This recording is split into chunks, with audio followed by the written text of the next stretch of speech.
Recently, a lot of news has been coming out of Bolivia from independent media outlets. Mainstream outlets seem to be entirely ignoring the real story going on in Bolivia, and if they do pay attention to it, they're covering it as democracy is being brought to Bolivia, when in reality, a military coup is being carried out in Bolivia with the backing of the United States right now. So, the United States has a long history of intervening in Latin America, and this started pretty much in 1823 with the presidency of James Monroe when he established the Monroe Doctrine. Now, the Monroe Doctrine declared all of Latin America a sphere of U.S. influence. This gave, well, at least the U.S. declared that it gave the U.S. the right to go in and intervene in these militarily intervene in these countries to preserve the interests of the United States and U.S. corporations. The United States has intervened militarily and economically in Honduras, El Salvador, Nicaragua, Chile, Argentina, Venezuela, and Bolivia.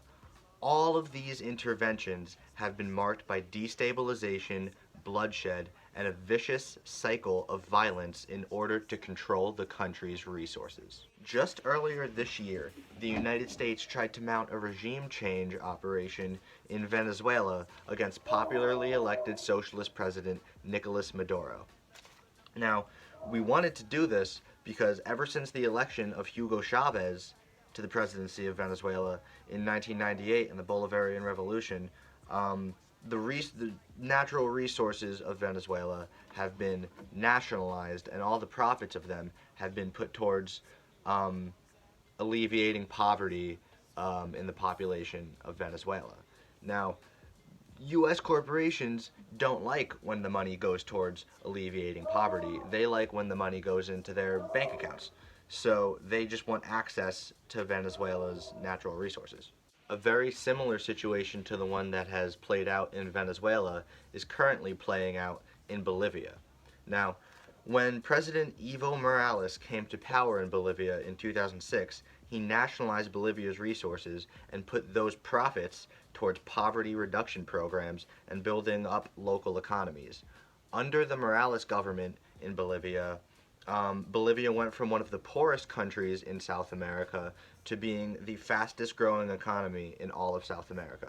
Now, also under the Morales government, the economy has seen a major boost, with 12 lithium factories having been built, 3 cement factories, 28 textile factories, and 12,694 cooperatives have been started.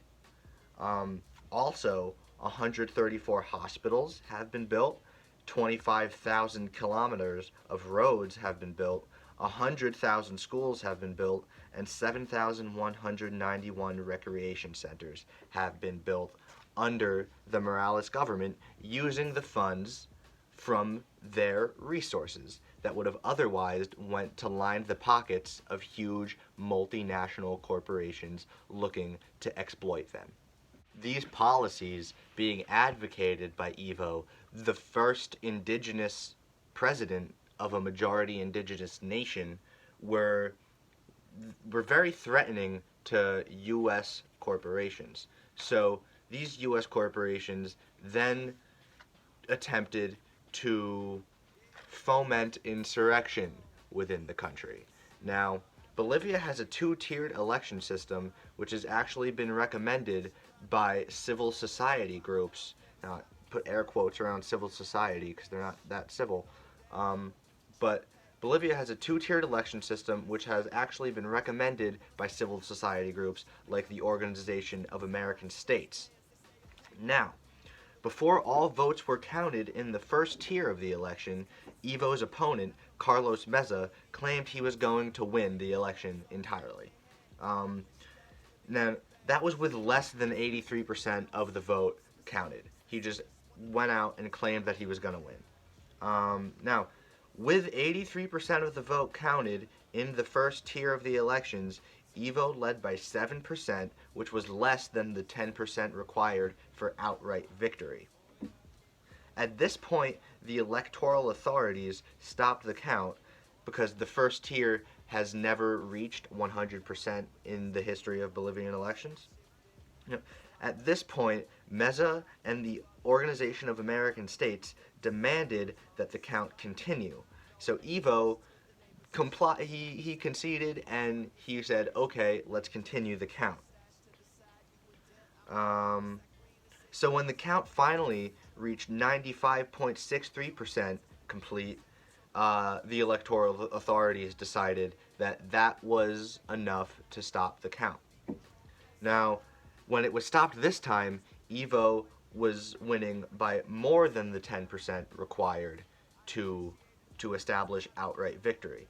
Now, this is when the OAS started just losing their shit and throwing out claims of election fraud, and they essentially declared the election of Evo Morales in Bolivia illegitimate.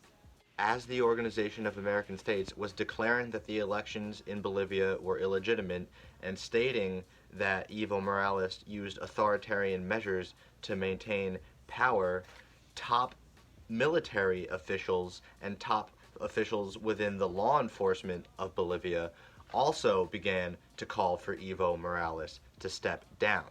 Now, it was later revealed that top Bolivian coup leaders were trained in the U.S. Military School of the Americas and served as attachés in FBI police programs. After calling for him to step down, the military and police of Bolivia threatened the lives of every supporter of Evo Morales that would go out and protest. 5 people have been killed in pro-Evo protests in the last week in Bolivia, I think. U.S. government and Western media are framing this military coup as a revolution for democracy, and that contradicts itself on its face. This is really the destruction of democracy in the name of expanding markets for capitalism. Bolivia has some of the largest reserves of natural gas in the world, and they have the largest lithium deposits in the world. Now, lithium is used in electronics, batteries, and in many other commonly used items in the 21st century, and the global demand for lithium is expected to triple within the next 15 years. Now, this makes Bolivia a hotbed for U.S. and multinational corporations to go in and exploit all that lithium for profit. Bolivia is just the latest example of the long and brutal history of U.S. intervention in Latin America, not in the name of democracy, but rather in the name of expanding markets for American corporations to profit from. As inhabitants of the United States of America, we can push our government to stop exploiting other countries for their natural resources and start building other countries up so that the majority of their people aren't living in poverty. We can start raising the quality of life for everyone in the world rather than just the few CEOs and the few business people who run all the multinational corporations of the world. Most importantly, as members of America, as inhabitants of this country, we have to be pushing our leaders to respect the sovereignty of other nations and, above all, to respect international law. We don't have a right to go around the world and intervene in their elections or do regime change just because we don't like what's going on in a country. Celebration of the majors, that personal stash to the side, you in debt, I'm alright, it's that green that saves lives, I'm around, just give it a try. Hopping over fences, mending every sentence so that I can keep